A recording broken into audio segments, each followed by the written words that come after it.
আজকে আমি নিয়ে চলে এসেছি পঞ্চম শ্রেণীর 104 পাতার সরল অঙ্ক নিয়ে। এই সরল অঙ্কগুলো আমি আগেও অনেক ভিডিওতে দেখিয়েছি।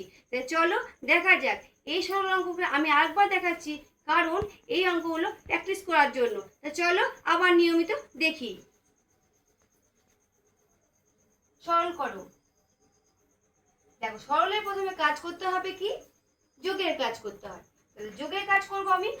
এই ব্র্যাকেটের মধ্যে যেটা আছে সেটা, প্রথমে যা আছে সেটা আমি টুকলাম, বিয়োগ। এবার 14 আর 7 লসাগু করতে হবে।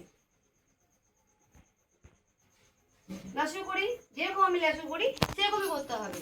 7 দিয়ে 7 গুণে 14, 7 8 7, 7 গুণ 2 সমান লসাগু কত বেরোলো? 14। 14 লিখলাম। এবার কি করতে হবে? নিচের হাত দিয়ে লসাগু কি করব? ভাগ করব। ভাগ করে যা বেরোবে উপর সংখ্যাটাকে গুণ। তাই 14 দিয়ে 14 কে ভাগ করলে কত বেরোলো? 1। 1 এর সঙ্গে উপরটা 1 গুণ করব। তাহলে 1 1 কে 1। মাঝে যোগ আছে তাই যোগ লিখলাম। আবার সেরকম 7 দিয়ে 14 কে ভাগ করলে কত বেরোবে? 2। 2 দিয়ে উপর করব গুণ। 2 পাঁচে 10। দেখো যা আছে সেটা লিখলাম। এবার যোগ করি। 10 আর 1 কত হচ্ছে? 11 বাই 14। যখনই যোগ করলাম এই ব্র্যাকেট দুটো কি উঠে গেল।